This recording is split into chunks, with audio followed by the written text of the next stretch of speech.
Wally is a whimsical yet post-apocalyptic story about a robot in love. The filmmakers also sprinkled in subtle elements that encourage viewers to think more seriously about the way we treat our planet. Okay, let's be honest, some of the environmental details are pretty heavy-handed. But hey, there are tons of other fun Easter eggs and secrets to discover as well.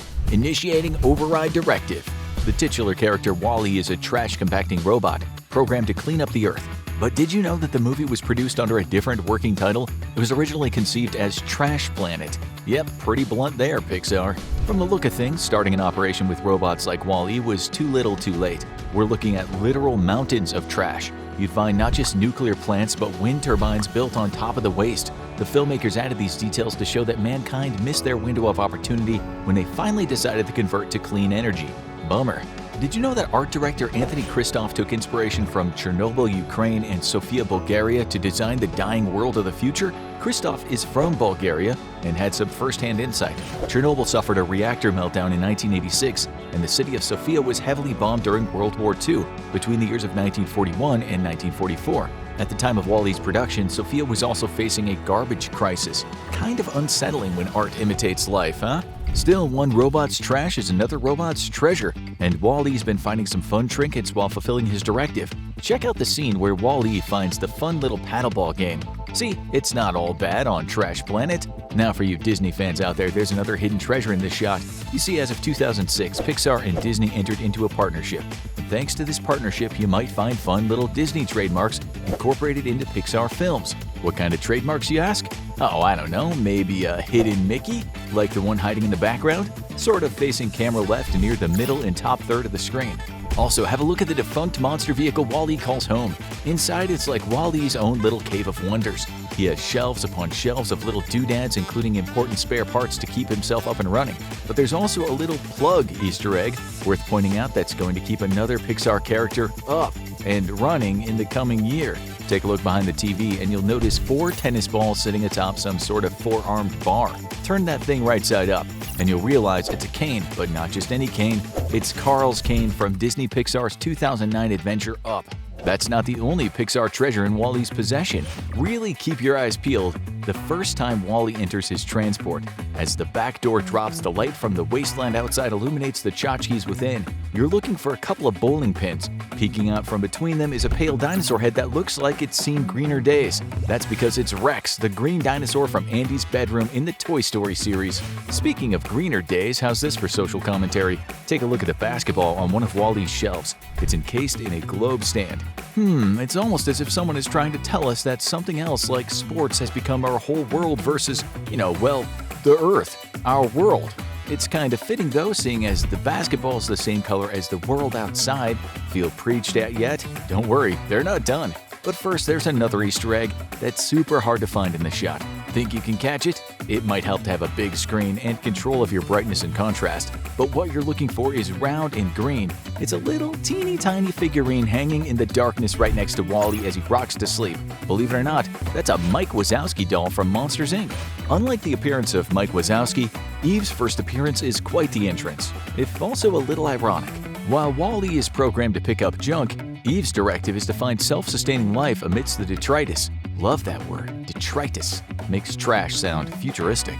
Anyway, it's quite a production unleashing Eve on Earth. After the rocket plants her on the ground, a coded sequence releases her from her protective outer shell, then that just becomes more junk on the surface of the planet. It appears even after all those centuries in space, the human race still has a few things to learn about its carbon footprint. Needless to say, Wally goes gaga for Eve. He follows her around while she scans to fulfill her directive. He even builds a little statue of her while she sleeps. When Eve boots up for the day and sees the statue, she pays it little mind. But Pixar fans might want to give it a thorough look-see. Okay, so the toilet seat head might not be the most flattering choice, but the blue Christmas tree balls are a genius stroke. Still, that's not what you should be looking at. Check out art installation Eve's right arm. It's a very familiar lamp to anyone who's ever seen a Pixar movie. That's right, it's the Luxo lamp from Luxo Jr., which is famously featured every time you see the Pixar title screen or logo. Want more Luxo fun? Make sure you stick around for the end Pixar title screen after the movie, because Luxo has a little bit of an issue with his light bulb. Luckily, it's Wally to the rescue with a more environmentally friendly replacement bulb for Luxo to use. It's also Wally to Eve's rescue, because he has precisely what she's looking for, a plant growing in a boot. I mean, not specifically, it's really more about the plant than the boot. The boot could be a by and large cup, and the outcome would be the same. Needless to say, Eve receives the plant and proceeds to go into sleep mode until she gets picked up by a rocket and blasts back into the mothership called the Axiom. Naturally, Wally hitches a ride. He latches onto the outside of the rocket and hangs on tight as they leave Earth's atmosphere. Take a look at the surface of the Earth. It looks really eerie, almost like the North American continent is a broken skull, just like ours would look after being hit over the head by Pixar with the inconvenient truths of what we're doing to our poor planet. Okay, message received. Can we just watch the cute little robot fall in love? Maybe not just yet. One thing Wally has to contend with, aside from the extreme heat, is a thick ring of space trash in the form of numerous satellites. A few get stuck on Wally as the rocket makes its way into space, but they slowly float away thanks to the zero gravity. Hold it right there. Take a look at that last bit of space junk stuck to Wally's head. Kinda looks like a space insect, if you ask me. That's not just any satellite, that's Russia's Sputnik 1, the first man-made object to orbit Earth, launched back in October 1957. A little bit of artistic license was taken with the appearance of Sputnik 1. In reality, its batteries ran out after 3 weeks, and it eventually fell back to the planet below in the first week of 1958. And all that space trash? Sure, it's an exaggeration, but there's a lot more of it orbiting our atmosphere than you'd probably guess. Did you know that the Department of Defense's Global Space Surveillance Network actually monitors 27,000 pieces of orbital debris? There's actually a lot more out there, but many bits and pieces are too small to track. And yet most are still considered large enough to create some real problems for future manned and robotic space missions. A handful of different methods of dealing with the space junk are currently being considered, including procedures that involve netting, harpoons, lasers, and specialized vehicles. Speaking of specialized, aboard the Axiom, Wally meets a whole slew of other robots with their own functions to fulfill. There's even a Wally specifically designed to operate for the ship. They're called Wallies, Waste Allocation Load Lifter Axiom class, and these things are giant. On the other side of the spectrum, one of the first bots Wally comes into contact with is Mo, pronounced just as he says it, Mo.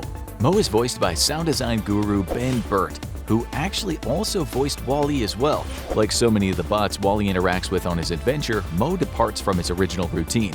He winds up following Wally around the ship in the hopes of cleaning him of every foreign contaminant. When we first see Mo, he's accompanied by 3 other cleaning units with punny model names. There's a robot that vacuums, Vacuum, a buffing droid called Buff4, and a spray unit. Hey, easy to remember, right? This one's pretty funny. In the repair ward, Wally finds himself next to a malfunctioning paint robot, making like Jackson Pollock. If you look closely just under the red boot device, you can see the model name. Not a Pollock after all, but a paint robot called VNGO. Van Gogh, just like the artist. This next bot-based Easter egg involves some real nerdy humor. When Wally and Eve go to see the captain, they first encounter a robot receptionist who's working on a keyboard, hunting and pecking each button. Looks like someone forgot to upload Mavis Beacon to their programming. Take a look at the keyboard itself. It's littered with a series of ones and zeros. This is a play on binary language, a language made up of a series of ones and zeros, making this keyboard with a single 1 or 0 assigned to each key pretty absurd. You might as well have a keyboard where every key says either true or false, am I right? I know, it's not funny if you have to explain it. Of course, there's one bot that can't go without mention and really needs to be kept an eye on. I'm talking about Otto, the Axiom's autopilot. This sly piece of artificial intelligence is modeled after 18th century Helm's wheels. Just a nice little touch to let the captain feel like he's still in control. When Otto first scans Eve, take a look at the code that comes up on its lens. A113. There it is, the CalArts Classroom Easter egg that Pixar artists just love to program into their movies. It shows up again in Wall-E, and there's some real significance to it in the movie, but we'll get to that another time. Of course, it's not lost on sci-fi fans that Otto's red bulb light is a foreboding design. Thanks to one Stanley Kubrick in his science fiction epic 2001: A Space Odyssey, there are actually a few other nods to that film in Wall-E, especially where music is concerned. Shortly after scanning Eve, Otto goes to wake Captain McCrae, voiced by comedian Jeff Garlin. Oh wait, there's one more funny named bot here. Take a look at the pink bot who's grooming the captain. Model number PR-T. That's right, she's programmed to make him look per-T. Anyway, once the captain is coasted onto the bridge, listen to the music in the background after he claps his hands. That's the Blue Danube Waltz by Johann Strauss, made famous in Kubrick's 2001. McCrae might have become lazy thanks to his environment, but that doesn't mean he's lost his humanity. When Otto withholds information regarding Eve's plant, McCrae realizes he has a mutiny on his hands and must fight Otto to regain control of the Axiom. When the fight gets physical, McCrae finds himself on the ground without a hover seat, and he must get to his feet without any artificial assistance. As he does, another orchestral piece made famous in 2001 can be heard. Also, Sprach Zarathustra by Richard Strauss, no relation to Johann in case you were wondering. Eve and a battered and beaten Wally fulfill their mission and enable Operation Recolonize, sending the Axiom back to Earth. Did you know there are a couple of definitions with regard to the word axiom which make the name fitting for the ship? The Greek definition roughly translates to that which is thought of as worthy. In mathematics, an axiom is a starting point for further reasoning and arguments. With those definitions in mind, it's as if the crew of the Axiom ship are the worthy descendants tasked with nursing the Earth back to full health, all thanks to a visit from a little green life form, a plant in a boot. There are more Wally secrets and Easter eggs to explore, with extra fun to boot. Go watch Did You Catch These 40 Wally Facts right now. I hope you liked this video and found some cool new details you hadn't seen before in Disney Pixar's Wally. Make sure you subscribe to Movielogic for more daily movie facts, trivia, and Easter eggs.